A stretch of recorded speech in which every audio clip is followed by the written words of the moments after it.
So we'll start with the prayer. Om ज्ञानतिमिरान्धस्य ज्ञानाञ्जनशलाकया चक्षुरुन्मिलितं येन तस्मै श्रीगुरवे नमः।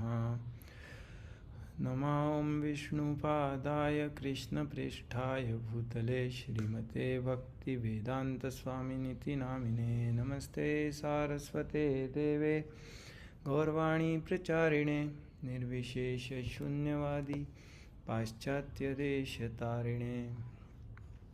मूकं करोति वाचालं पङ्गुं लङ्घायते गिरिं यत्कृपातमहं वन्दे श्रीगुरुं दीनतारिणम्।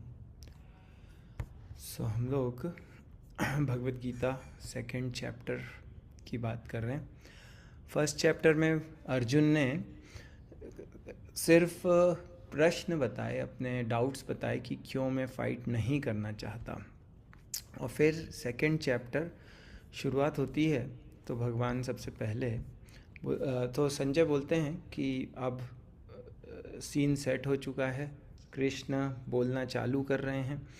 और सबसे पहले कृष्ण ये बोलते हैं कि कलमश, ये जो तुम्हारी ड्यूटी से भाग रहे हो वो आया कहाँ से, ये डाउट कहाँ से आया तुम्हारे। तो ऐसा व्यक्ति जो आर्य है, जो जीवन के मूल्यों को समझता है, उसके लिए इस प्रकार का डाउट ठीक नहीं है। इससे न तो स्वर्ग की प्राप्ति होगी न कीर्ति होगी, मतलब नेक्स्ट लाइफ में भी अच्छा नहीं है, इस लाइफ में भी अच्छा नहीं है, और स्पिरिचुअल दृष्टि से भी अच्छा नहीं है। और ये कहाँ से आता है? ये आता है हृदय की दुर्बलता, हृदय दौर्बल्यम। तो बोल रहे हैं कि हृदय की दुर्बलता को छोड़कर खड़े हो। तो हम कई बार कार्य नहीं कर पाते क्योंकि हमें पता है क्या करना है, परंतु हृदय की दुर्बलता के कारण नहीं कर पाते। तो ये जस्ट क्विक रिव्यू है। फिर अर्जुन लास्ट आर्ग्यूमेंट देते हैं, क्योंकि हम एक्सक्यूजेस देते हैं। जब हम कुछ नहीं करना चाहते तो हमको बहुत सारे एक्सक्यूजेस मिलते हैं कि हम क्यों वो काम नहीं कर सकते, और हमारे बायसेस होते हैं। तो हमने मोटिवेटेड रीजनिंग की बात करी थी कि हम किसी चीज़ को प्रूव करना चाहते हैं तो हम उसके पक्ष में ही बायस्ड ओपिनियंस देते हैं।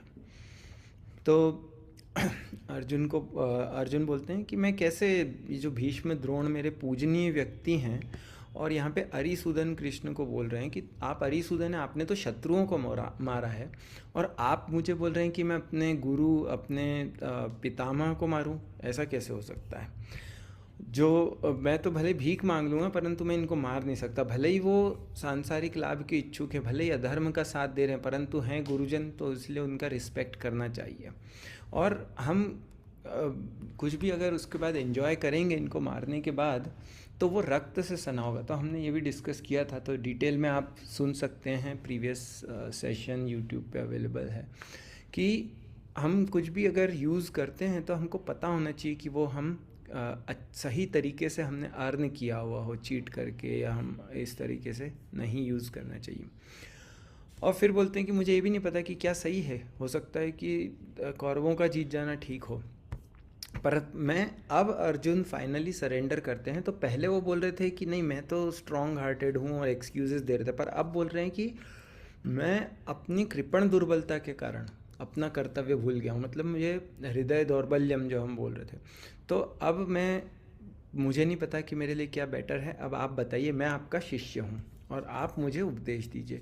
भले ही मुझे पूरा राज्य, दुनिया, स्वर्ग भी मिल जाए, कितना भी पैसा हो हमारे पास, पर हमारे पास क्लैरिटी नहीं आ सकती। हमारे पास हमारी लाइफ के कन्फ्यूजन्स, डाउट्स, कॉम्प्लेक्सिटीज़ वो दूर नहीं हो सकते। तो अर्जुन बोल रहे हैं कि मुझे सब कुछ मिल जाएगा, तब भी मैं इस शोक को दूर नहीं कर सकूँगा। तो अब फिर कृष्ण बोलना चालू करते हैं। तो उन्होंने बोल दिया कि मैं युद्ध नहीं करूँगा, और फिर हंसते हुए, क्योंकि हंसने का अर्थ यह है कि कृष्ण एक्सेप्ट कर रहे हैं कि यस, अब नॉलेज, जो उनका प्लान था कि उस नॉलेज को कहना चाहते थे भगवान सबके हमारे बेनिफिट के लिए, वो कहने का समय आ गया है।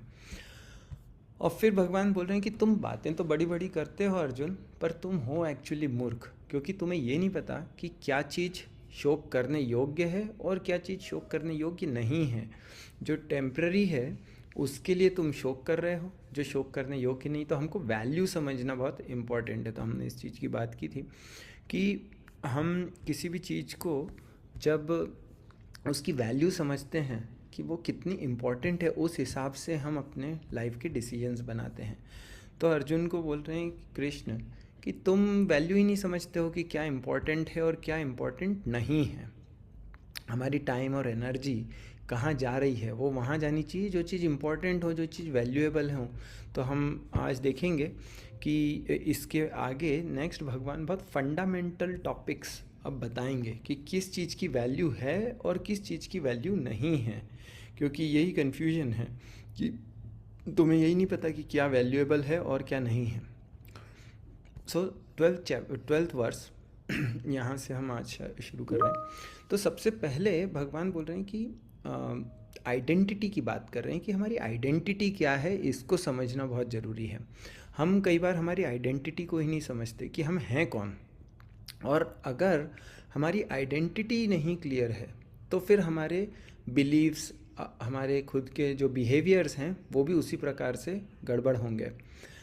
तो जैसे एटॉमिक हैबिट्स बुक है, उसमें मैंने एक ये निकाला था कि जेम्स क्लियर वो एक्सप्लेन करते हैं कि जब हम कुछ हम कुछ चेंज लेके आते हैं तो वो 3 लेवल्स पे हो सकता है। या तो वो आउटकम्स के लेवल पे हो सकता है, मतलब हमारे बिहेवियर कैसा है और उस लेवल पे, पर वो ज़्यादा समय स्टे नहीं करता। या फिर प्रोसेसेस के लेवल पे हो सकता है कि हम कैसे किसी चीज़ को करते हैं। पर जो थर्ड लेवल होता है वो आइडेंटिटी का लेवल होता है।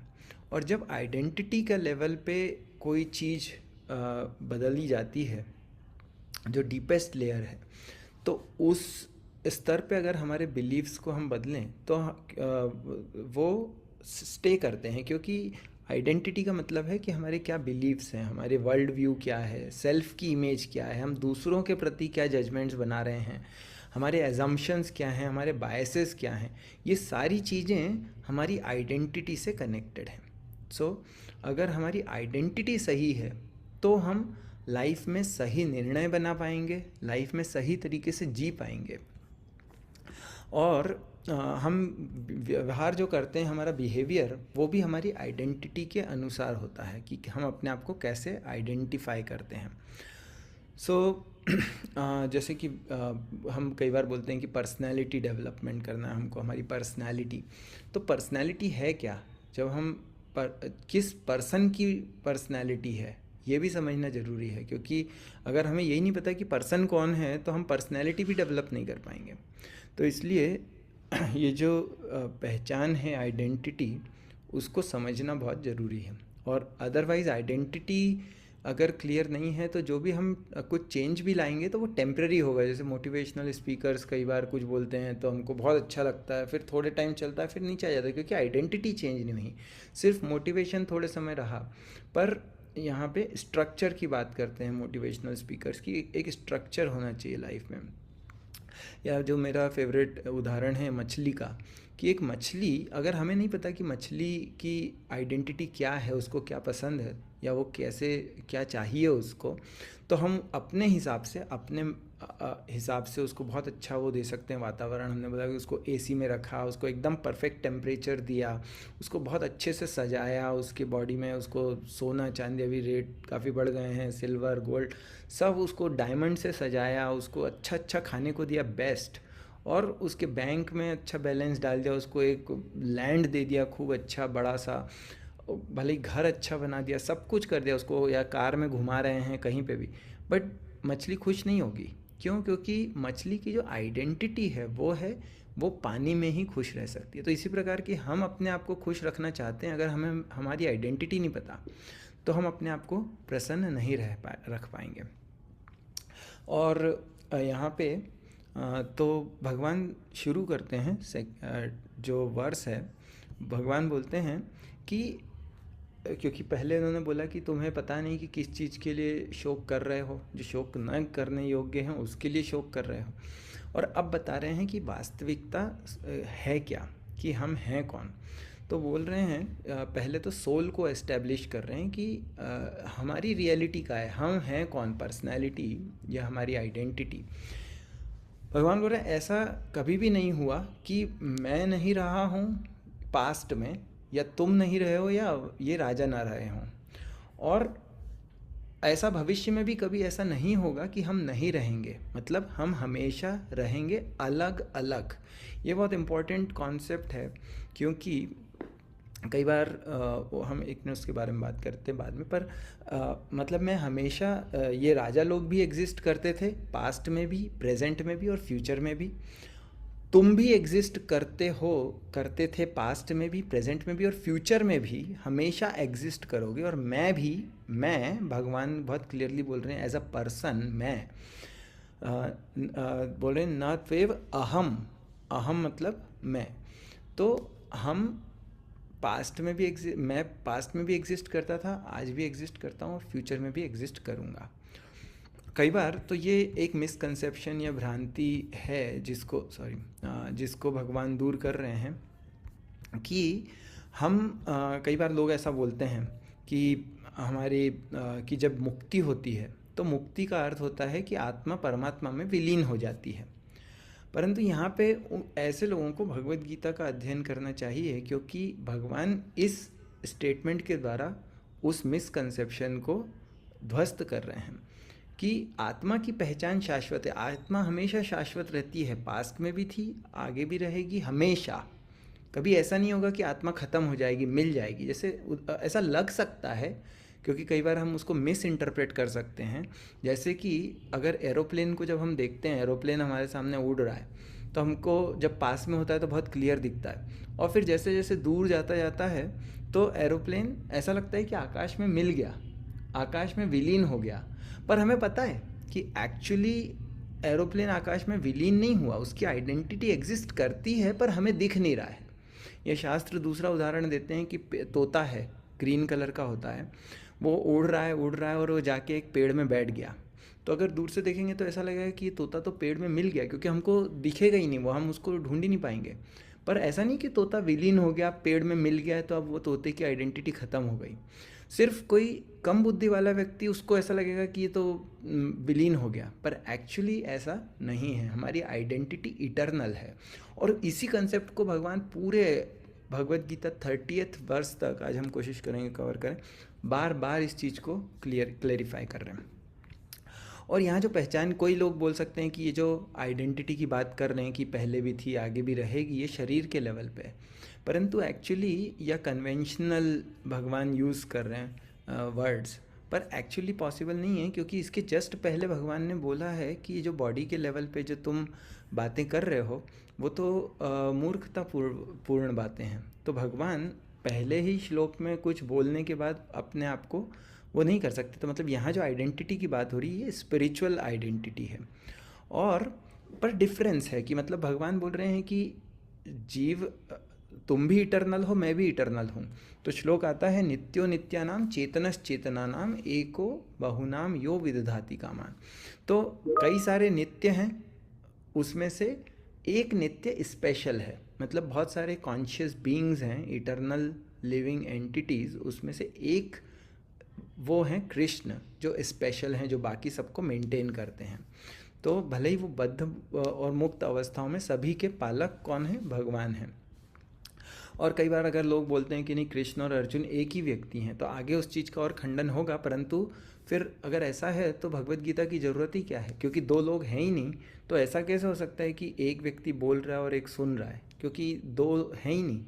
या फिर अगर कृष्ण एक ऑर्डिनरी पर्सन है तो फिर उनकी उनकी भगवत गीता की कोई वैल्यू ही नहीं है, क्योंकि ऑर्डिनरी पर्सन की नॉलेज की वैल्यू कुछ है नहीं।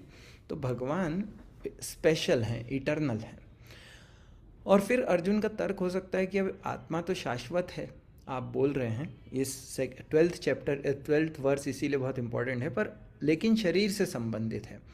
और शरीर स्नेह का कारण बन जाता है, शरीर से जुड़े हुए रिश्तेदार प्रिय बन जाते हैं। तो जब उनका शरीर नष्ट होता है तो शोक तो होगा ही। तो इसको भगवान अगले वर्ष में एड्रेस कर रहे हैं 13, जिसमें सोल और बॉडी का क्या कनेक्शन है वो बता रहे हैं। तो ये भी बहुत फेमस वर्ष है, देहिनोऽस्मिन् यथा देहे कौमारम यौवनम जरा तथा देहांतर प्राप्तिर धीरज तत्र न मुह्यति। तो एग्जाम्पल के हिसाब से समझा रहे हैं कि जैसे जब शरीर छोटा होता है तो शरीर है और उसके अंदर एक आत्मा है। तो भगवान बोल रहे हैं कि इस वर्तमान शरीर में भी आत्मा घूम रही है। घूम रही है मतलब कि शरीर छोटा है तो उसमें वो आत्मा है। जब शरीर थोड़ा बड़ा हो गया, जब तरुणावस्था में आ गया, तब भी वो सेम वही आत्मा है।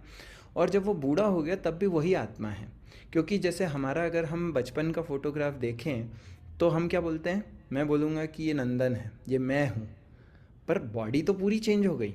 तो फिर क्या बदल गया? शरीर बदल गया, परंतु सॉरी, तो शरीर बदल गया पर आत्मा सेम है। तो इसलिए मैं बोल रहा हूँ कि ये मैं ही हूँ, ये मेरी बॉडी है या मेरा पिक्चर है। तो बॉडी कम्प्लीटली डिफरेंट है पर हम सेम है। साइंस भी बोलता है कि 7 साल में हर सेल हमारी बॉडी का चेंज हो जाता है, एवरी सेल, क्योंकि ये सेल्स ख़त्म होते चेंज होते तो हमको दिखते नहीं है, परंतु साइंस भी एग्री करता है। पर सोल तो सेम है, तभी तो हम बोलते हैं कि सेम पर्सन है, हम ही हैं, या मेरा ही फोटो है, मैं ही हूँ। तो अर्जुन यहाँ पे इसके पहले भीष्म और द्रोण को मारने से भयभीत हैं, और इसलिए कृष्ण अर्जुन को आश्वस्त कर रहे हैं कि भीष्म और द्रोण दोनों ही आत्माएं हैं और वो मर नहीं सकते, केवल शरीर का परिवर्तन हो रहा है, तो इसलिए उसको सहन करना पड़ता है। भीष्म भी पहले कभी बहुत छोटे थे, बालक थे, फिर यौवन में आए, यूथ में आए, और फिर अब ओल्ड एज में हैं। तो ऐसे ही वो अनेक शरीर तो पहले ही बदल चुके हैं, सेम आत्मा। तो इसी प्रकार से जो बुद्धिमान पुरुष है वो इस प्रकार के परिवर्तनों से मोहग्रस्त नहीं होता और शोक नहीं करता, क्योंकि ऐसा शोक वो माया पर आधारित होता है, भ्रम है। और धीर पुरुष बोल रहे हैं कि धीर क्या बनना है हमें, यहाँ पे बोल रहे हैं भगवान कि धीरस तत्र न मुह्यति। तो धीर व्यक्ति ऐसे परिवर्तन से डिस्टर्ब नहीं होता। तो धीर पुरुष का मतलब क्या है? जो समझता है कि मटेरियल और स्पिरिचुअल नेचर का डिफरेंस को समझता है, वो व्यक्ति धीर हो सकता है। अब विश्वनाथ चक्रवर्ती ठाकुर हमारे परंपरा के आचार्य हैं। जैसे हमने बताया कि हम ये ज्ञान गौड़ी वैष्णव परंपरा में प्राप्त करें, तो विश्वनाथ चक्रवर्ती ठाकुर और बलदेव विद्याभूषण दोनों के अनुसार अर्जुन ये तो सहमत हैं कि भीष्म और द्रोण अगर उन दोनों के युवा शरीर होते, यंग बॉडीज़ होती, तो वो ज़्यादा सुखी होते। परंतु उनका जो संबंध है अर्जुन का, वो करंट जो प्रेजेंट बॉडीज़ है उससे जुड़ा हुआ है। तो उनकी अनुपस्थिति में अगर वो मर जाएंगे तो वो दुखी हो जाएगा अर्जुन। तो वैसे तो हम बोल सकते हैं कि ये तो एक हैप्पी इवेंट है कि पुरानी बॉडीज़ छोड़ के जो भीष्म और द्रोण हैं, ओल्ड हैं, उनको नई बॉडीज़ मिलेंगी, तो दिस इज़ गुड। पर वो अटैचमेंट है अर्जुन का, और वो अटैचमेंट ही हमारी मिजरीज़ का कारण होता है। तो अब कृष्ण बोलते हैं कि हमको फिर भी डिस्टर्ब नहीं होना चाहिए। ऑल्दो बोलना आसान है, पर जब किसी की डेथ होती तो हम डिस्टर्ब हो जाते हैं, क्योंकि अटैचमेंट्स होते हैं और हमको ज्ञान उतना क्लियर नहीं होता। पर आगे भगवान अर्जुन की इस शंका का उत्तर श्लोक संख्या 14 में दे रहे हैं। भगवान बोल रहे हैं, मात्रा स्पर्शस्तु कौन्तेय शीतोष्ण सुख दुखदा आगम पाइनो अनित्य स्थान तितिक्षस्व भारत। तो सबसे पहले तो हमको बोला कि हमको शोक नहीं करना, फिर उसके बाद बोले टॉलरेट करना, और फिर उसके बाद आगे कि भगवान बताएंगे कि उसका रिज़ल्ट क्या होगा। तो हम टॉलरेट करते हैं चीज़ों को, सुख और दुख आते हैं, मिजरी और हैप्पीनेस, वो कहाँ से आती है? वो इन सेंस परसेप्शन से आती है। और उसके लिए एग्जाम्पल भगवान दे रहे हैं कि शीत और उष्ण, जो सर्दी है और गर्मी है, सर्दी और गर्मी बॉडी के टेम्परेचर्स, मतलब जैसे टेम्परेचर चेंज होता है तो बॉडी को कभी ठंडा लगता है, कभी गर्मी लगती है, तो वो बॉडी के सेंसेस के कारण हमको ये ऐसा अनुभव होता है। पर जो हमारी ड्यूटीज़ हैं वो हमको फिर भी करनी पड़ती है। तो एग्ज़ाम्पल दिया जाता है कि ठंड के समय में भी नहाना ज़रूरी है, क्योंकि सत्वगुण के लिए नहाना चाहिए। भले ही कठिन होता है, परंतु कई लोग तो ठंडे पानी से नहाते हैं, बट एनीवेज। और गर्मी में भी जैसे स्पेशली ट्रेडिशनली क्या होता था कि जब कुकिंग होती है तो थोड़ा गर्मी ज़्यादा बढ़ जाती है, क्योंकि अग्नि है तो आग के कारण। पर फिर भी mothers they have to cook, भले ही कितनी भी गर्मी हो वो कुकिंग करती हैं, अपनी ड्यूटी को नहीं छोड़ सकती। तो इसीलिए, क्योंकि ये जो सेंस परसेप्शन है ये टेम्पररी है, तो हमको ये समझ में आ गया कि क्या टेम्पररी है, शॉर्ट टर्म है और क्या लॉन्ग टर्म है, तो हम इनकन्वीनियंस को टॉलरेट कर सकते हैं। कई बार हमको ऑफिस जाना पड़ता है, ऑफिस जाना है तो कई बार ऐसा लगता है कि अरे इच्छा नहीं हो रही है, परंतु लॉन्ग टर्म में वो हमारे लिए बेहतर है तो हम उसको टॉलरेट करते हैं जो असुविधाएं होती हैं। सो मोस्टली, और इवन मोटिवेशनल स्पीकर्स बोलते हैं कि स्ट्रक्चर बनाना चाहिए, स्ट्रक्चर, तो वो स्ट्रक्चर बनाते हैं और जब कुछ डिसिप्लिन डिसिप्लिन के से हमको सक्सेस मिलती है। सो I am hearing from many Jim Rohn and many others. तो डिसिप्लिन इम्पॉर्टेंट है, पर डिसिप्लिन क्या है, शुरू में ऐसा लगता है कि दुख जैसा लगता है कि अरे यार अब ये करना ही पड़ेगा, करना ही है, परंतु वो क्या होता है लॉन्ग रन में हमारे बेनिफिट के लिए होता है, श्रेयस और प्रेयस। तो श्रेयस मतलब हमारे लॉन्ग रन में हमारे लिए अच्छा है, तो इसलिए हमको टॉलरेट करके जो भी है, कभी कभी ऐसी परिस्थितियाँ उसको टॉलरेट करके हमको अपने लाइफ में अपनी ड्यूटीज़ को फॉलो करना है। सो अर्जुन को बोल रहे हैं भगवान कि ये जो इल्यूजन है, जो टेम्पररी पेन्स एंड प्लेजर्स है, एक प्रकार से माया है जिसके कारण अपनी ड्यूटी को नहीं छोड़ सकते, उसको सहन करना है। और यहाँ पे दो अर्जुन के नाम लिए गए हैं, कौन्तेय मतलब उनकी मदर की साइड से कुंती, और भारत मतलब फादर की साइड से ये भरतवंशी।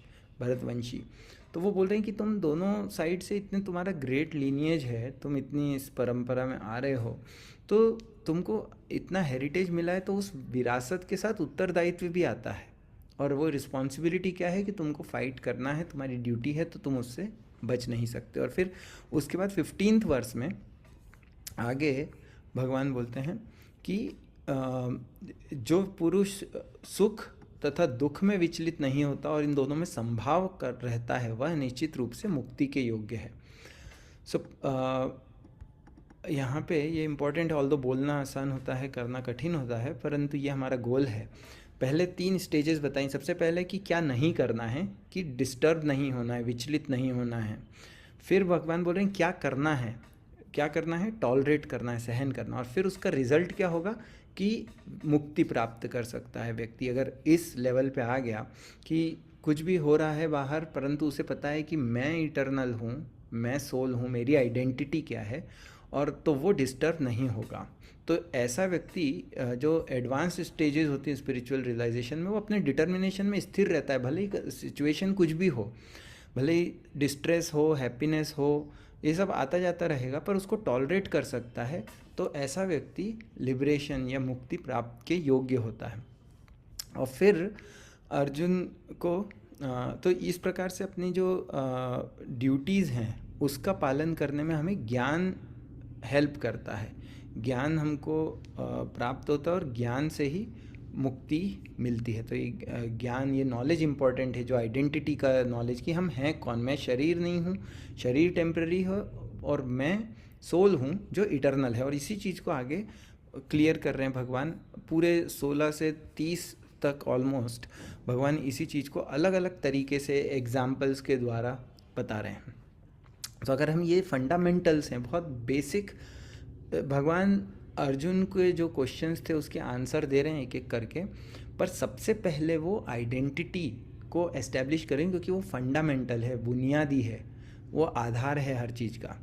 तो भगवान बोल रहे हैं कि तत्वदर्शियों ने यह निष्कर्ष निकाला है कि असत का कोई चिरस्थायित्व नहीं है, जो टेम्पररी है, भौतिक शरीर, और सत मतलब आत्मा वो अपरिवर्तित रहता है। तो उन्होंने पूरा प्रॉपर स्टडी करके, ये बहुत इम्पॉर्टेंट है कि ऐसा नहीं है कि कुछ ये ब्लाइंड फेथ है, या हम जैसे कई बार माइथोलॉजी, ये साइंस है, Bhagavad Gita is a science.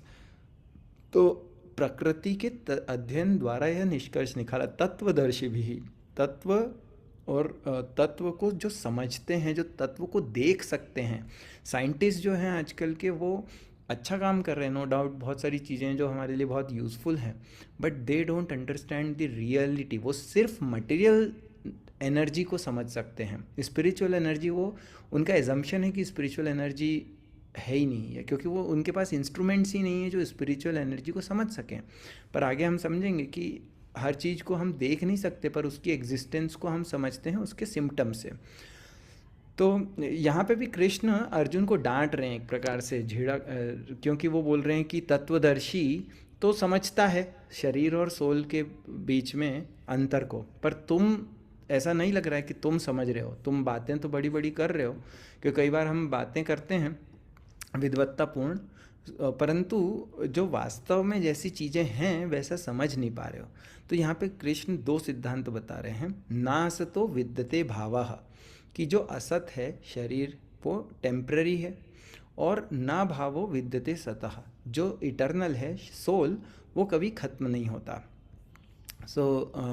और इन दोनों सिचुएशंस में अभी आगे और हम सुनेंगे कि हमको अपनी ड्यूटीज़ को करना है।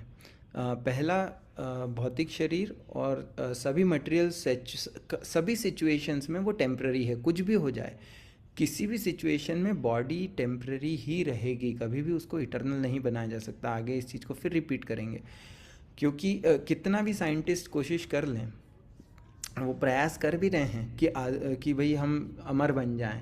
हिरण्यकशिपु भी प्रयास कर रहा था, मतलब बहुत समय पहले से ये प्रयास चल रहे हैं कि हम अमर बन जाएं, परंतु न तो अभी तक सक्सेस मिली है और न मिलेगी। क्यों? क्योंकि ये प्रकृति का नियम है, और प्रकृति के नियमों को, कुछ बेसिक चीज़ें हैं उसको कोई भी नहीं बदल सकता। और फिर और हम देख भी रहे हैं एक्चुअली, अगर हम कि ये जो भगवान बोल रहे हैं ना असतो विद्यते भावा, कि असत जो है शरीर जो है वो टेम्पररी है। ऑल्दो साइंटिस्ट सब प्रकार से ट्राई कर रहे हैं, परंतु देख रहे हैं कि जीवन और ज़्यादा दुखमय और ज़्यादा मिजरेबल होता जा रहा है। डिजीज़ेस बढ़ रही हैं, कैंसर बढ़ रहा है, जो लोगों की लाइफ है वो हेल्दी लाइफ कम होती जा रही है। तो प्रयास तो हम कर रहे हैं कि हम ज़्यादा हेल्दी और ज़्यादा लंबा जीवन जिएं, पर एक्चुअली उल्टा हो रहा है। क्यों? क्योंकि हम नेचर से दूर जा रहे हैं। और दूसरी चीज़ भगवान बोलते हैं, तो नास तो विद्यते भावो ना भावो विद्यते सतः, कि जो सोल है वो इटर्नल है। तो उसको अब भगवान समझाएंगे। पहले वो ना भावो विद्यते सतः को समझा रहे हैं। तो 17वें वर्ष में भगवान बोलते हैं, अविनाशी तो तद्विद्धि येन सर्वम इदम ततम, जो सारे शरीर में व्याप्त है उसे ही अविनाशी समझो, उस अव्यय आत्मा को नष्ट करने में कोई भी समर्थ नहीं है। तो जब हमको ये कंसेप्ट अगर समझ में आएगा कि हमको actually we will never die, तो हमको बहुत सारा कॉन्फिडेंस आ सकता है, और हम चीज़ों को सही रूप में देख भी पाते हैं। और हम ये भी समझ पाते हैं कि जो दूसरे लोग भी हमारे आसपास में हैं, they are living entities, they are eternal souls. और उसके बहुत सारे प्रैक्टिकल एस्पेक्ट्स हैं जो हम थोड़ा और बाद में समझेंगे। पहले तो यहाँ पे जो ना भावो विद्यते सतः को कृष्ण समझा रहे हैं कि ABC एकदम बेसिक, कि क्या है कि भगवत गीता में एकदम बेसिक वो है कि सोल और बॉडी दो चीज़ें हैं। सोल टेम्पररी, सोल इटर्नल है और बॉडी टेम्पररी है। और आत्मा ऑल्दो बहुत छोटी है, लेकिन वो पूरे शरीर में व्याप्त है। क्या बोल रहे हैं? ये न सर्वम इदम ततम, तो पूरे शरीर में चेतना, कॉन्शियसनेस के माध्यम से पूरे शरीर में व्याप्त है। सो एक्चुअली शरीर को देखा जाए तो शरीर तो केमिकल से बना है। साइंस भी एक्सेप्ट करता है कि शरीर क्या है, सिर्फ केमिकल्स हैं, बहुत सारे अलग अलग केमिकल्स का मिश्रण है उसमें। और हम शास्त्र भी बोलते हैं पंच महाभूत हैं, तो पंच तत्व से बना हुआ शरीर है, फायर, एयर, अर्थ, ईथर और ये। तो शरीर एक्सच अगर हम साइंटिफिक उसमें देखें तो वो एक्चुअली सिर्फ केमिकल्स हैं, और केमिकल्स में लाइफ नहीं होती, केमिकल्स आर डेड। तो क्यों हमको लगता है कि ऐसा है कि इसमें जीवन है? क्यों? क्योंकि उसके अंदर सोल है। वो जो सोल है वो है बहुत छोटा सा, परंतु उसके कारण पूरे शरीर में चेतना है। हम कहीं पे भी अगर सुई भी चुभती है तो हमको दर्द होता है। तो सोल कॉन्शियसनेस के माध्यम से पूरी शरीर में विद्यमान है। और हम कई बार किसी चीज़ को देख नहीं पाते, पर उसके सिम्टम्स से उसको समझते हैं। तो जैसे अगर शरीर में जान है तो क्या होगा, कुछ भी हम चुबाएंगे दर्द होगा। तो इसका मतलब कि there is symptom, there is life.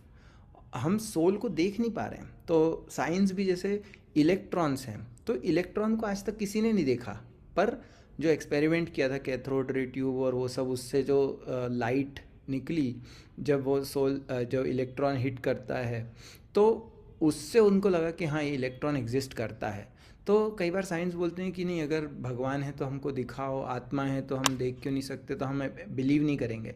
पर इलेक्ट्रॉन्स को भी तो हम बिलीव कर रहे हैं, जबकि किसी ने नहीं देखा उनको, सिर्फ उसके सिम्टम्स से हम समझ रहे हैं। इसी प्रकार से लाइफ सिम्टम है कॉन्शियसनेस। कॉन्शियसनेस को देख के हम समझ सकते हैं कि सोल है या नहीं है। जब सोल शरीर से चला जाता है तो हम बोलते हैं कि ये डेड हो गया, तो वो बॉडी तो एग्जैक्टली सेम है, पर हम बोलते हैं कि वो डेड है। क्यों? क्योंकि सोल उसमें से चला गया। तो ये जो 17th वर्ष के बाद अब 18th वर्ष में भगवान दूसरे या पहले बिंदु को समझाते हैं, नासतो विद्यते भावः। नासतो विद्यते भावः मतलब और एक और पॉइंट यहाँ पे था कि साइज जो है सोल का वो बहुत छोटा सा है। केशाग्र शतभागस्य शतधा कल्पितस्य च, मतलब कि 10,000 पार्ट जो ऑफ टिप ऑफ हेयर, तो शरीर के अग्रभाग जो बहुत बारीक होता है उसका अगर 10,000 भाग करें उतना सोल का साइज होता है। पर वो भी स्पिरिचुअल है, इसलिए ऐसा नहीं कि हम माइक्रोस्कोप में देख सकते, क्योंकि उसकी जो कैरेक्टरिस्टिक है, जो मटेरियल है, वो अलग टाइप का बना हुआ है।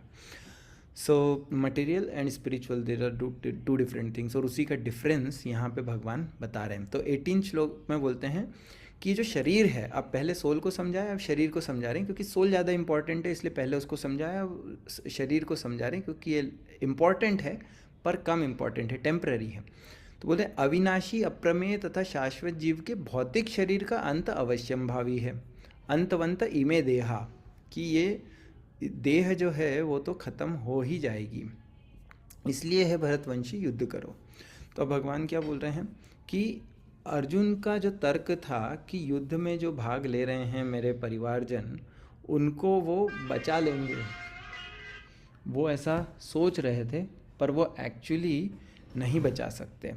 क्यों? क्योंकि अब वो बोल रहे हैं भगवान की बॉडी तो नष्ट होगी ही, कोई भी भौतिक शरीर वो एग्जिस्टेंस नहीं रखता। तो अगर दूसरों की मृत्यु से भयभीत होना ये अज्ञान है। आत्मा जो शरीर के भीतर में वास्तविक व्यक्ति, जो रियल पर्सन है, वो इंडेस्ट्रक्टिबल है, अविनाशी है, और जो शरीर है वो तो खत्म होना ही है। तो दोनों दृष्टिकोण से शोक का कोई कारण नहीं है। जीव वो न तो मारा जा सकता है और न शरीर को, जो भौतिक शरीर है, मटेरियल बॉडी, उसको लंबे समय तक बचाया जा सकता है या उसको परमानेंटली प्रोटेक्ट किया जा सकता है। और ये शरीर खत्म होगा हमें पता है, पर फिर भी हम हमारा जीवन वो इस तरीके से नहीं जीते, क्योंकि हमारा जो आइडेंटिटी है वो क्या है, हम समझते हैं कि हम ये शरीर हैं, पर एक्चुअली हम शरीर नहीं है, हम आत्मा हैं जो कभी ख़त्म नहीं होगी। शरीर खत्म होगा, ऑफ कोर्स हमको उस शरीर को अच्छे से मेंटेन करना है ताकि हम अपने गंतव्य तक पहुंच सकें, इसको परफेक्शन को प्राप्त कर सकें, जो मानव शरीर का उद्देश्य है, लक्ष्य है।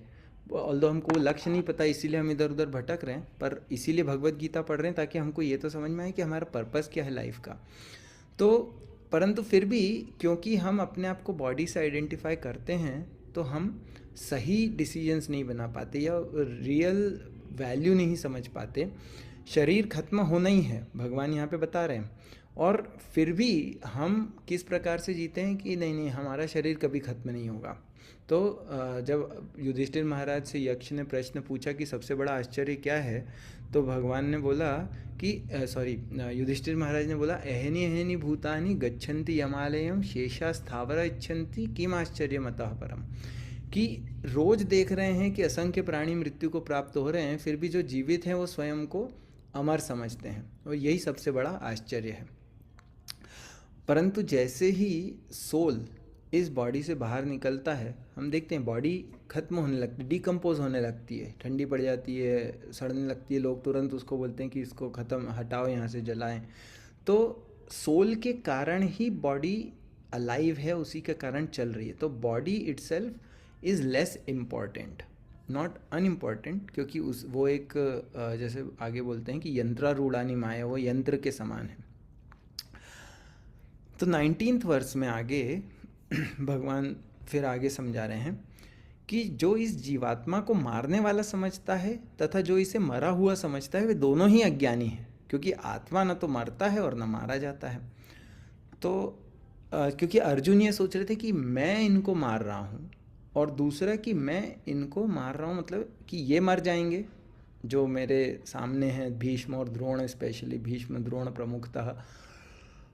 पर दोनों ही अज्ञानी हैं। तो यहाँ पे फिर अर्जुन को एक प्रकार से बता रहे हैं कि भाई तुमको लग रहा है, और ये हमारे बायसेस होते हैं। तो हमने बात करी थी पहले कि हमको लगता है कि हम बहुत इंटेलिजेंट हैं, परंतु एक्चुअली हम इंटेलिजेंट नहीं, हम रियलिटी देख ही नहीं पाते हैं। हमारा पूरी लाइफ वो एजम्पशंस के और परसेप्शंस के बेसिस पे चलती रहती है। तो भगवान बोल रहे हैं वो अज्ञानी है जो ये सोचता है कि मैं मार रहा हूँ। सो आत्मा वो इटरनल है, तो उसको किल करा नहीं जा सकता। और जो कर रहा है वो सोच रहा है कि मैं मार रहा हूँ, पर एक्चुअली वो तो मार ही नहीं सकता, सोल को ख़त्म किया ही नहीं जा सकता।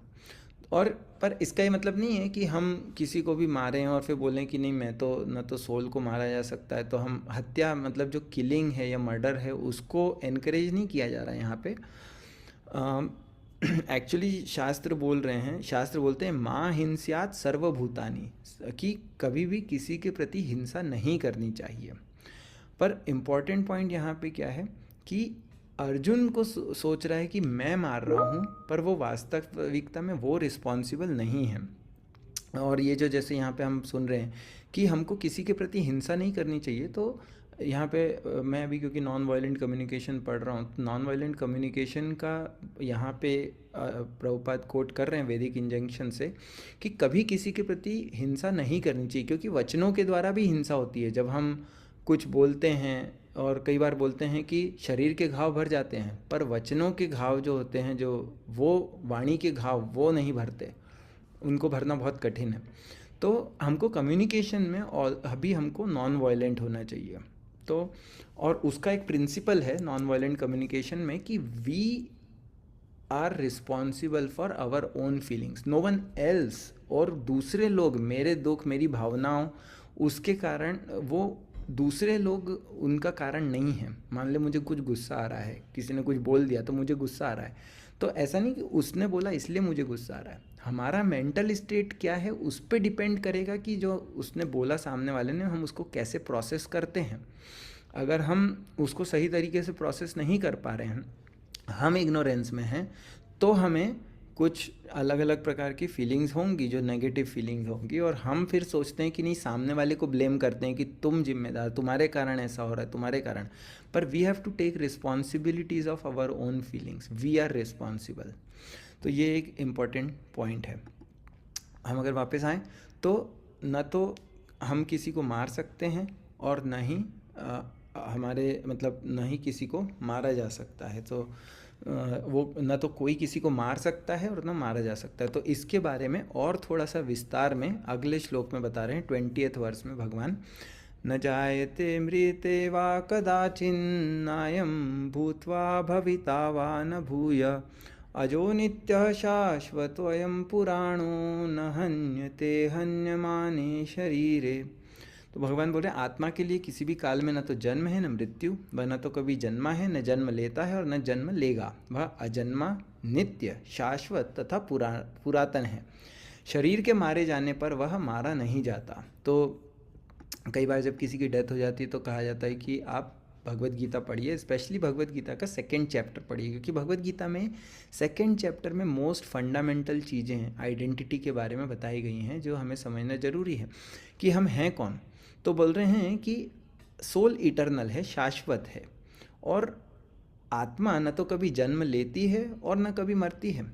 आत्मा अज है, और भूत वर्तमान भविष्य में कभी भी जन्म नहीं लेगी और कभी नष्ट भी नहीं होगी।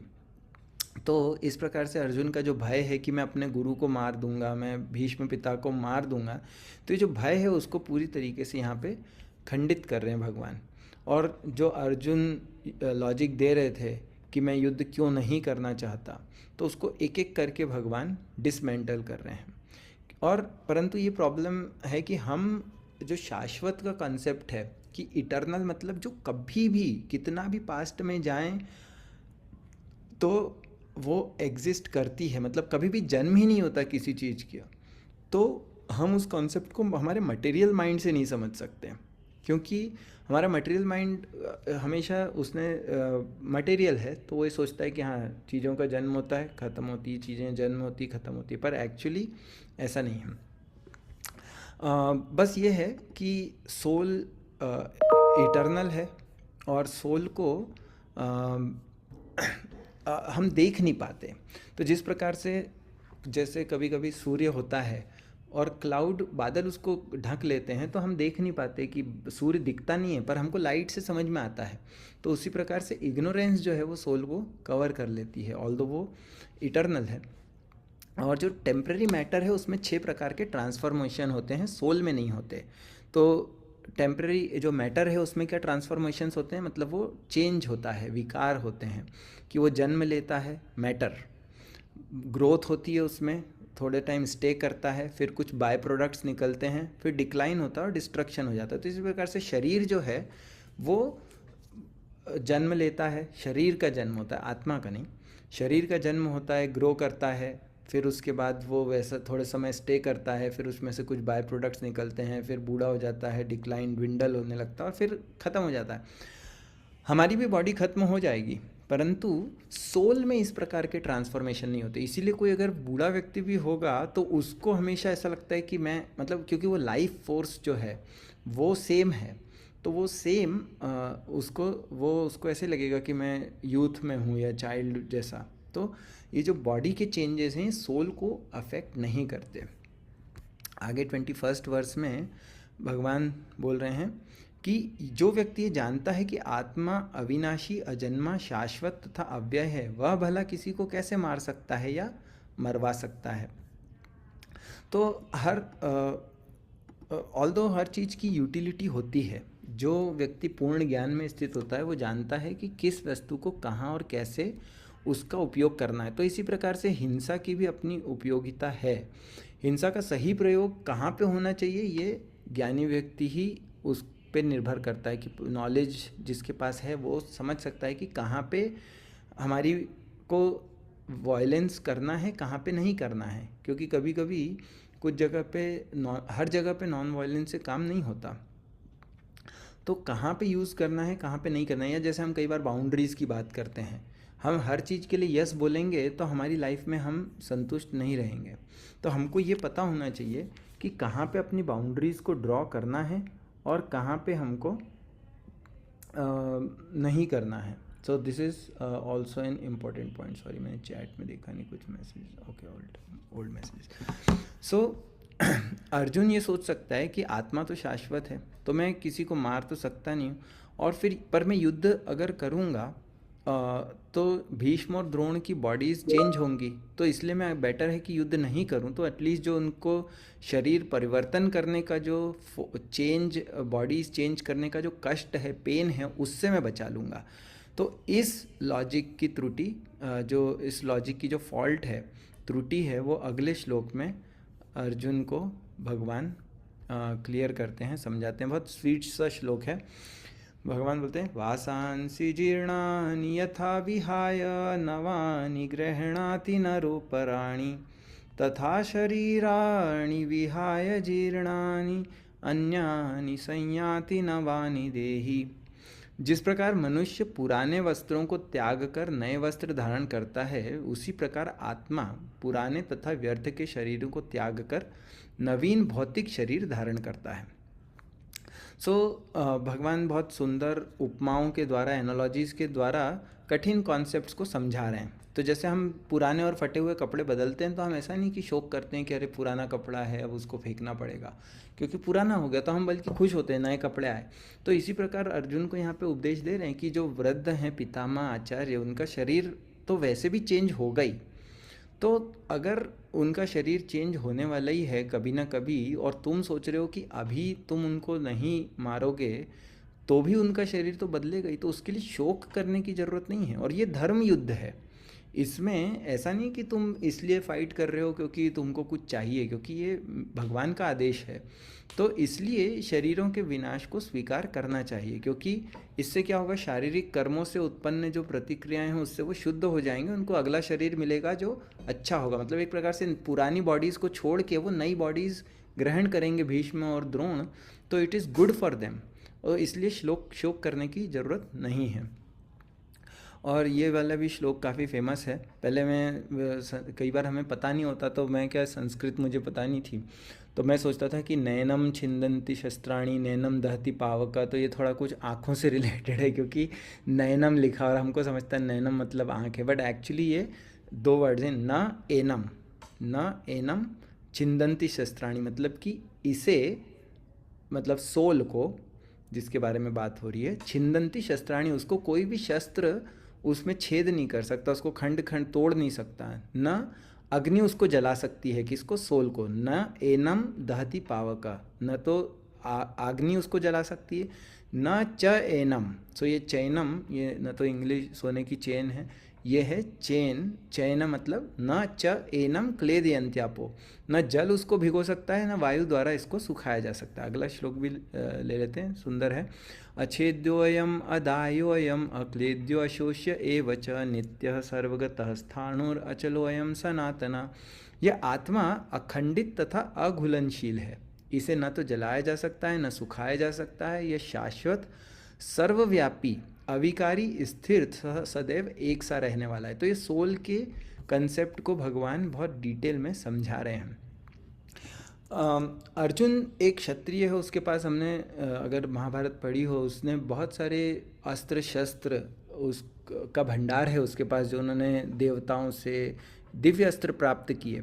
और पहले के अस्त्र वो डिफरेंट होते थे, जैसे अभी के सारे अस्त्र एक जैसे ही होते हैं, तो वो अग्नि से संबंधित हैं, परंतु पहले के जो अस्त्र शस्त्र थे वो फायर, अग्नि अस्त्र होते थे, जल से के अस्त्र होते थे, वायु के अस्त्र होते थे, जिससे कि फाइट होते थे। तो ये दिव्य अस्त्रों से, और तलवार या तीर वगैरह भी हैं अर्जुन के पास। तो पर भगवान बोल रहे हैं कि आत्मा को ना तो तुम तीर से काट सकते हो, न तुम उसको जला सकते हो अपने अग्नि अस्त्रों से, तुम पानी के अस्त्रों से उसको डुबो नहीं सकते, न भिगा सकते हो, न गीला कर सकते हो, न उसको सुखा सकते हो। तो और ये जो आत्मा है वो अखंडित है, अघुलनशील है। ये इसलिए इम्पोर्टेंट है क्योंकि ये जो भगवान बता रहे हैं कि कई बार जो एक वो होता है, जैसे हम पहले एड्रेस किया, कि कई बार लोग बोलते हैं कि जो परमात्मा है, परमात्मा के ही छोटे छोटे टुकड़े हो गए तो उससे बहुत सारी आत्माएं बन गई। पर एक्चुअली ऐसा नहीं है, पॉसिबल नहीं है, क्योंकि आत्मा और अणु आत्मा और विभु आत्मा दोनों ही इंडेस्ट्रक्टिबल हैं, और उनमें न तो विकार होता है, न वो उसको तोड़ा जा सकता है, तो छोटे टुकड़ों में नहीं किया जा सकता। और दूसरा कि वो डिज़ोल्व भी नहीं होती, तो मतलब ऐसा भी नहीं कि वो मिल जाएंगी और एक बन जाएंगी। तो ये जो कॉन्सेप्ट है वो सिद्धांत भगवत गीता समर्थन एक्चुअली नहीं है। सो यहाँ पे अर्जुन को भगवान बार बार करीब करीब सेम चीज़ रिपीट कर रहे हैं, परंतु ये इसलिए इम्पोर्टेंट है क्योंकि सारे डाउट्स पूरी तरीके से क्लियर हो जाएं। ये भगवत गीता, और ये बहुत इम्पोर्टेंट बेसिक फंडामेंटल है। सो यहाँ पे बोल रहे हैं कि अंश हैं, हम जानते हैं कि हमने सुनते हैं कि आत्मा जो है वो परमात्मा का अंश है, पर अंश का मतलब ये नहीं है कि परमात्मा के टुकड़े हो गए और उससे वो अंश बना, पर यहाँ पे क्वालिटेटिव इक्विवेलेंस है, गुणात्मक समानता है, इसलिए उसको कहा गया है कि ये अंश है। और मात्रा में, क्वांटिटेटिव में डिफरेंस है। तो जैसे एग्जांपल दिया जाता है कि समुद्र का एक बूंद, और उसको अगर हम कंपेयर करें पूरे समुद्र, विशाल समुद्र से, तो क्वालिटी में सेम है। एक बूंद की जो केमिकल कंपोजिशन है वो एग्जैक्टली बड़े समुद्र जैसी ही है, परंतु क्वांटिटी में वो छोटी सी बूंद है और वो अथाह समुद्र है, जिसमें मतलब हम बोल सकते हैं कि इतना पावर है उस समुद्र में। तो क्वांटिटी में वो इन्फिनिट है, और ये जो छोटी बूंद है। तो इसी प्रकार से आत्मा बहुत छोटी है और परमात्मा विशाल है, उनमें क्वालिटेटिवली दे आर सेम, पर क्वांटिटी में डिफरेंस है, जो कभी भी ऐसा नहीं हो कि आत्मा परमात्मा में मिल जाएगी। आगे एक और श्लोक है, उसमें आगे भगवान बोलते हैं, और एक दो पॉइंट और इम्पॉर्टेंट है कि यहाँ पे अर्जुन आखिरी में बोलते हैं, कई बार लोग बोलते हैं कि जब मुक्ति होती है तो व्यक्ति परमात्मा बन जाता है, परंतु ऐसा नहीं है, क्योंकि जब अर्जुन ने भगवत गीता के एंड में बोला नष्टो मोह, कि मेरा मोह नष्ट हो गया, मतलब अब मैं माया के प्रभाव में नहीं हूँ, तो इसका ये मतलब नहीं हुआ कि अर्जुन की आइडेंटिटी ख़त्म हो गई, क्योंकि वो तो फिर भी एग्जिस्ट कर रहा था, उसके बाद उसने फाइट करी और ये सब। तो ये थोड़ा फिलोसफिकल है पर इम्पॉर्टेंट है। और लास्ट में एक पॉइंट है सर्वगतः। यहाँ पे लिखा गया है कि जो आत्मा है वो नित्य सर्वगतः है, मतलब हर जगह पे है। सन पे भी आत्माएं हैं, हर जगह पे आत्माएं हैं। तो पहले साइंस बोलता था कि बैक्टीरिया जो हैं वो फायर में ख़त्म हो जाते हैं, पर एक्चुअली अब जो लेटेस्ट रिसर्च है उसमें वो बोल रहे हैं कि नहीं, एक्चुअली बैक्टीरिया फायर में भी रह सकते हैं और उनकी बॉडी डिफरेंट टाइप की होती है। और शास्त्र भी एक्चुअली ये चीज़ बोलते हैं कि जो फायर के एंटिटीज़ हैं उनकी बॉडी फायर उसमें प्रिडोमिनेंट मटेरियल होता है। हम पृथ्वी पे रहते हैं, हमारी बॉडी में पृथ्वी या अर्थ वो प्रिडोमिनेंट मटेरियल है। तो इस प्रकार से एक्चुअली हर जगह पे सोल एग्जिस्ट करता है, ये यहाँ पे हमको बताया गया।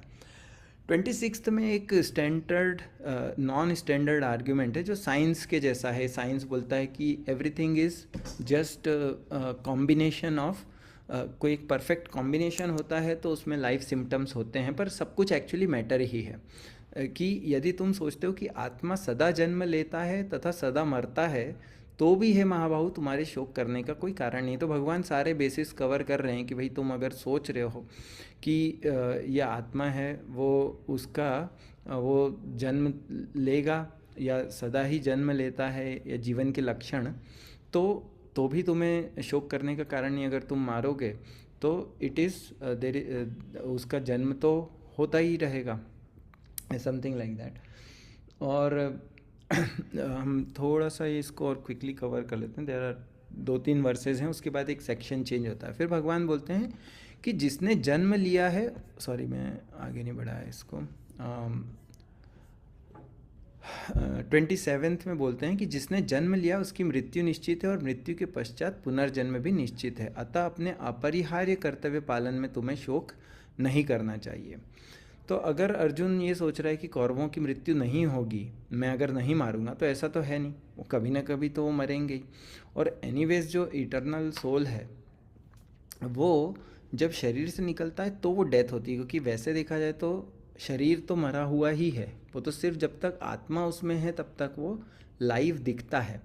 तो ये जो पॉइंट है इसको आगे और एक्सप्लेन किया गया है। परंतु री इनकारनेशन, जो ये cycle of birth and death की बात कर रहे हैं कि जिसके जन्म है उसका मृत्यु होगी, जिसकी मृत्यु है उसका फिर से जन्म होगा, तो ये पुनर्जन्म का जो साइकिल है, ये री इनकारनेशन, ये साइंस में भी स्टडी किया गया है। इयान स्टीवेंसन एक बहुत एक ऑथर हैं जिन्होंने, ये साइंटिस्ट हैं जिन्होंने कई केसेस स्टडी करे हैं री इनकारनेशन के, जो कि उन्होंने एक साइंटिफिक स्टडी करके इस्टेब्लिश किया कि री इनकारनेशन होता है।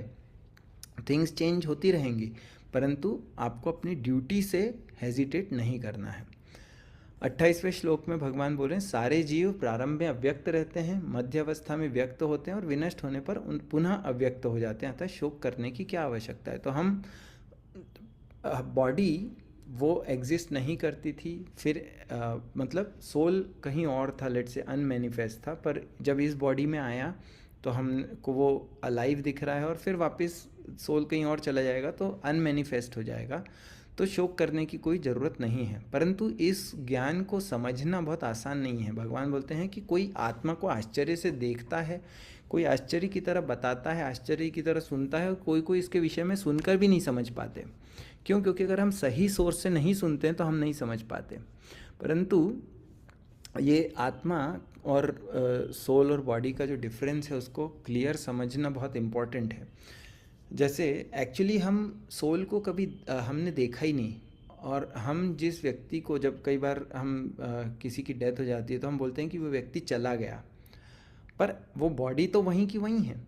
सो बॉडी वहीं है, तो फिर क्या चला गया जिसके कारण हम बोल रहे हैं कि वो व्यक्ति चला गया? तो वो सोल है। और पर हमने तो मतलब उस व्यक्ति को कभी देखा ही नहीं। हम जो बोलते हैं कि ये मेरे मामा हैं, चाचा हैं, जो भी रिलेटिव हैं, तो एक्चुअली हम सिर्फ शरीर को देख रहे हैं और हम समझ रहे हैं कि वो शरीर ही सब कुछ है। पर वास्तविकता में इंटरनली हम जानते हैं कि वो शरीर नहीं है, जो रियल पर्सन है वो आत्मा है।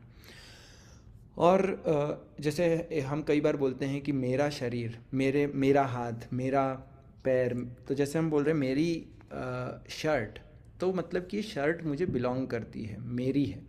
इसी प्रकार से हम बोलते हैं मेरा शरीर है, मतलब कि ये शरीर मुझे बिलोंग करता है, तो मतलब वो कौन है, जिसको ये बिलोंग करता है वो कोई और है, वो आत्मा है। तो ये कॉन्सेप्ट्स इंपॉर्टेंट समझना। लास्ट श्लोक देख लें 30th। हे भरतवंशी, शरीर में रहने वाले का कभी भी वध नहीं किया जा सकता, अतः तुम्हें किसी भी जीव के लिए शोक करने की आवश्यकता नहीं है। तो इस प्रकार से ये सेक्शन खत्म होता है। फिर इसके आगे भगवान सकाम कर्म के पॉइंट ऑफ व्यू से बताएंगे कि क्यों तुम्हें फाइट करना चाहिए, क्योंकि अर्जुन बोल रहे थे कि मैं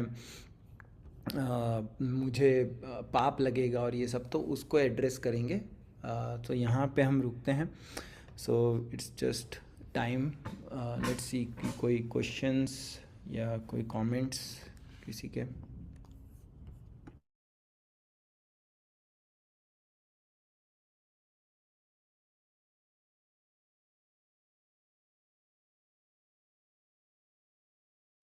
हरे कृष्णा प्रभु जी। यस प्रभु, हरे कृष्णा। प्रभु जी तो मैं मैं पूछ रहा पूछ था रहा था जैसे आपने बताया था बायसनेस और एजम्पशंस के बारे में, कि यही हम हमारी लाइफ को रन करते हैं और हम ये सोचते हैं कि हम बुद्धिमान हैं। पर बायस और एजम्पशंस के अकॉर्डिंग ही तो हमारी लाइफ चल रही है। मैं ये पूछना चाह रहा था।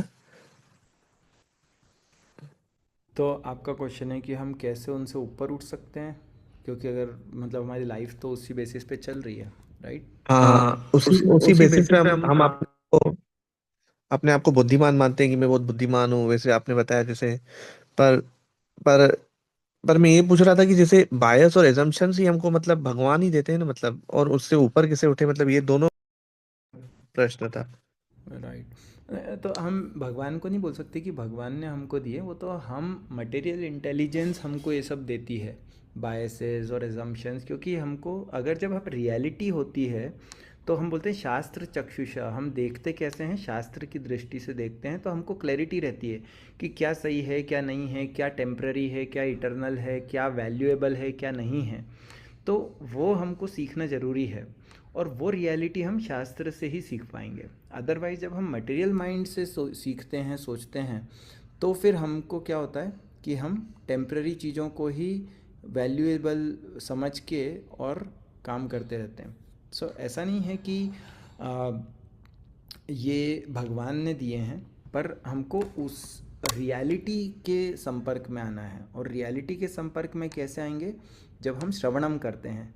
तो जैसे हमने सुना था कि ये जो एक्चुअली पूरा भगवत गीता है, ये भगवत गीता हमको भगवान इसीलिए दे रहे हैं ताकि हम इन बायसेस से और इन एजम्पशंस से उनसे ऊपर उठ सकें, हम रियलिटी को देख सकें, वास्तविकता को हम देख के और समझ सकें। जैसे सोल और हमारी आइडेंटिटी है कि हम हैं कौन, हम अपने आप को शरीर समझ रहे हैं और उस हिसाब से ही सारे काम कर रहे हैं। और यही हमारा सबसे बड़ा दुखों का कारण है, या हम संतुष्ट नहीं रहते, हम सेटिस्फाइड नहीं रहते। अभी मेरे कई सारे लोगों, फ्रेंड्स वगैरह से भी बात होती है जो काफ़ी ऐसा देखा जाए तो सक्सेसफुल हैं, परंतु बोलते रहते हैं कि नहीं वी आर गेटिंग बोर्ड, या ऐसा लाइफ जो है बहुत मिजरेबल है, या उसमें कोई मज़ा नहीं है।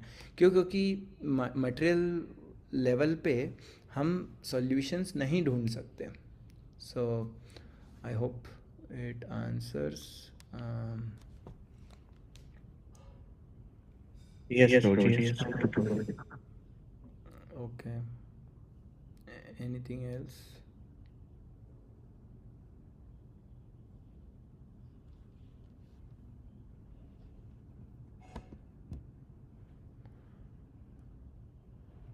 Um, anything?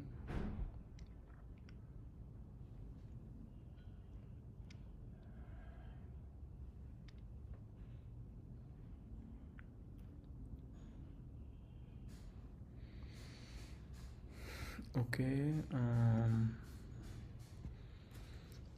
So okay.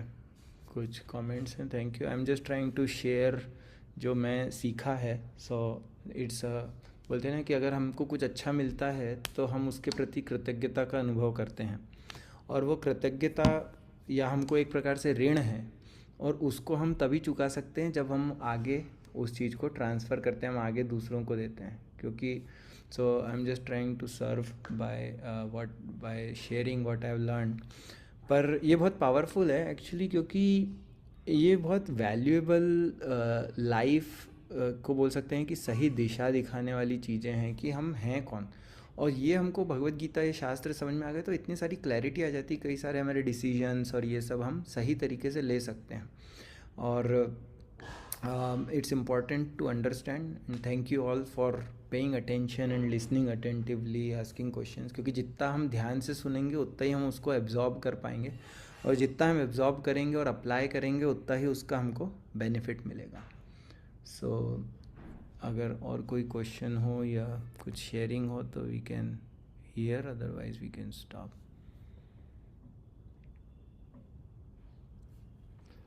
हरे कृष्णा प्रभु। हरे कृष्णा। दंडवत प्रणाम। प्रभु, जैसे ये बताया कि जन्म के बाद, मृत्यु के बाद दूसरा जन्म मिलता है, तो क्या जब जो कोई भक्ति करता है तो उनको वैसे बोला जाता है कि गोलोक वृंदावन में जाना, तो क्या उसके बाद भी जन्म मृत्यु के चक्कर में आता है? ये इम्पॉर्टेंट है, ये हमने यहाँ पे कवर नहीं किया क्योंकि समय थोड़ा कम था। पर जैसे भगवान बोल रहे हैं कि जन्म मृत्यु का चक्र तो है, जातस्य ही ध्रुवो मृत्यु ध्रुवम जन्म मृतस्य च। तो हमको हमारी ड्यूटी में उस चीज़ को नहीं ध्यान देना चाहिए कि हमारी ड्यूटीज़ को तो हमको करना ही है, भले ही कि जो जो चीज़ें टेम्पररी है, लाइफ तो चलती रहेगी। परंतु पॉइंट आपका ये है कि क्या जो व्यक्ति भक्ति करने से का फल हम सुनते हैं कि वो गोलोक वृंदावन वापस अपने जो हमारी वास्तविक स्थान है वहाँ पे चला जाता है, फिर वो इस जगह पे नहीं आता। तो भगवान बोलते हैं कि आ ब्रह्म भुवनार लोका 8th चैप्टर में आएगा, आ ब्रह्म भुवनार लोका पुनरावर्तिनो अर्जुन मामुपेत्य तु कौन्तेय पुनर्जन्म न विद्यते। तो सिंपल संस्कृत है कि जब व्यक्ति अगर ब्रह्मा जी के लोक तक भी पहुंच जाए पर वो है इसी मटेरियल वर्ल्ड में, तो वो वापस घूमता रहेगा। परंतु जो मेरे पास आ जाता है, मतलब माम उपेत्य तु कौन्ते, जो मेरे धाम आ जाता है, वो उसका पुनर्जन्म नहीं होता, तो फिर वो हम गोलोक वृंदावन चले जाते हैं। तो ऐसे व्यक्ति का पुनर्जन्म नहीं होता। पर भक्त एक्चुअली हमको ये सिखाया जाता है कि भक्त वो मुक्ति की कामना भी नहीं करता, मोक्ष लघुता कृत, मतलब मोक्ष भी जो है वो उसके लिए तुच्छ है। क्योंकि हमारी आइडेंटिटी क्या है? हमारी आइडेंटिटी है वो जीवेर स्वरूप हो कृष्णेर नित्य दास। जीव जो है वो कृष्ण का नित्य दास है। तो यहाँ पे तो सिर्फ मटेरियल और वो बताया गया कि सोल है और बॉडी में डिफरेंस। अभी इसके आगे और डीपर नॉलेज आएगा कि सोल शरीर से तो भिन्न है, पर उसकी वास्तविकता क्या है? तो वास्तविकता है कि वो भगवान का दास है। तो जीव वो ये चाहता है, बस उसकी जो वास्तविक स्थिति वो है कि वो सिर्फ अपने भगवान की सेवा में लगे रहे। और मुक्ति की डेफिनेशन भी यही दी जाती है कि मुक्ति हित्वा अन्यथा रूपम स्वरूपेण व्यवस्थिति। जो स्वरूप में स्थित है, मतलब कि मैं भगवान का दास हूँ तो कहीं पे भी हूँ, मुझे बस भगवान की सेवा करनी है और अन्य लोगों की, वैष्णवों की, तो वो व्यक्ति मुक्त है। तो बहुत सारे से रिलेटेड इस प्रकार से वो हैं। पर हाँ, मुक्त व्यक्ति जो उसका पुनर्जन्म नहीं होता। एक और क्वेश्चन है, how to overcome greed, so we want more, how to overcome this. तो एक्चुअली भगवान बोलते हैं कि काम, क्रोध और लोभ, ये जो 3 चीज़ें हैं, ये तीन आई थिंक 17 चैप्टर में आता है कि ये तीनों जो हैं वो मोड ऑफ पैशन के कारण आते हैं या मटेरियल आइडेंटिफिकेशन के कारण आते हैं। तो इन तीनों को ये हमको यहाँ पे बांध के रखते हैं। सो इन तीनों से ऊपर उठना चाहिए। सो इवन भय जो है या जो भी चीज़ें हैं वो ये सारी चीज़ें जो मटेरियल बोल सकते हैं कि विकार हैं, या शायद विकार जो 6 वो बोलते हैं कि काम, क्रोध, लोभ, मोह, मद, मत्सर्य, ये आते हैं मटेरियल चेतना से, मटेरियल कॉन्शियसनेस से। तो इनको हम एकदम से नहीं वो कर सकते, एकदम डिज़ोल्व नहीं कर सकते, पर धीरे धीरे जैसे जैसे हम भक्ति करते हैं और हमारा चेतना शुद्ध होती है, तो चेतना शुद्ध होने के साथ साथ जब हम भगवान की वाणी को समझते हैं, अप्लाई करते हैं, तो फिर हमारी चेतना शुद्ध होती है। तो फिर ये धीरे धीरे ज्ञान वैराग्य वो अपने आप उदित होता है, और फिर ये चीज़ें जो हैं धीरे धीरे कम होती जाती हैं। जैसे बोलते हैं कि जब हम खाना खाते हैं तो 3 चीज़ें होती हैं कि हमारा पेट भरता है, हमको संतुष्टि मिलती है, और मतलब हमारी भूख शांत हो जाती है, और हमको पुष्टि मिलती है, मतलब नरिशमेंट मिलता है। तो उसी प्रकार से जब हम भक्ति करते हैं सही तरीके से, सही गाइडेंस में, सही एक्टिविटी, सही प्रोसेस को फॉलो करते हैं, सही ज्ञान लेते हैं, तो फिर हमारी ये सारी चीज़ें धीरे धीरे नेचुरली कम होती जाती हैं। जैसे दूसरा एग्जांपल जाता है, जैसे सन जब उगता है, तो जैसे जैसे सन ऊपर आता है सूर्य, वैसे वैसे कोहरा छंटता जाता है और लाइट के कारण चीज़ें स्पष्ट दिखने लगती हैं। तो वैसे ही धीरे धीरे जैसे हमारी भक्ति की तीव्रता बढ़ती है, वैसे ही हमारी लाइफ में हम बेटर ह्यूमन बीइंग बनते जाते हैं। जो ये हमारे कलमश हैं या अनर्थ हैं, उनसे निवृत्ति होती जाती है। तो बोलते हैं श्रद्धा, साधु संग, भजन क्रिया, अनर्थ निवृत्ति। तो ये जो आप ग्रीड बोल रहे हैं, ये भी एक अनर्थ है। काम, क्रोध, लोभ, मोह, ये सब अनर्थ हैं। तो वो कैसे होते हैं? श्रद्धा से हम साधु संग लेते हैं। साधु संग मतलब हम साधु संग में श्रवणम करते हैं, सुनते हैं सही सोर्स से, और फिर वो क्या होता है, भजन क्रिया करते हैं। भजन क्रिया मतलब हमारी साधना एक्टिविटीज़ हैं, भगवद गीता को पढ़ना, सुनना, साधु संग, नाम कीर्तन, भागवत श्रवण, मथुरावास, श्रीमूर्ति श्रद्धा सेवन। तो जब ये चीज़ें करते हैं तो फिर धीरे धीरे अनर्थ निवृत्ति होती है, और फिर हम निष्ठा के स्तर पे आ जाते हैं। जब हम डिटर्मिनेशन के साथ कोई सी भी चीज़ हो हमारी लाइफ में, उसको हम बेटर कर पाते हैं। सो एनीवे, सॉरी थोड़ा लॉन्ग आंसर हो गया। Let's see anything else. Although time हो गया है, तो maybe you can connect and we can answer the question separately.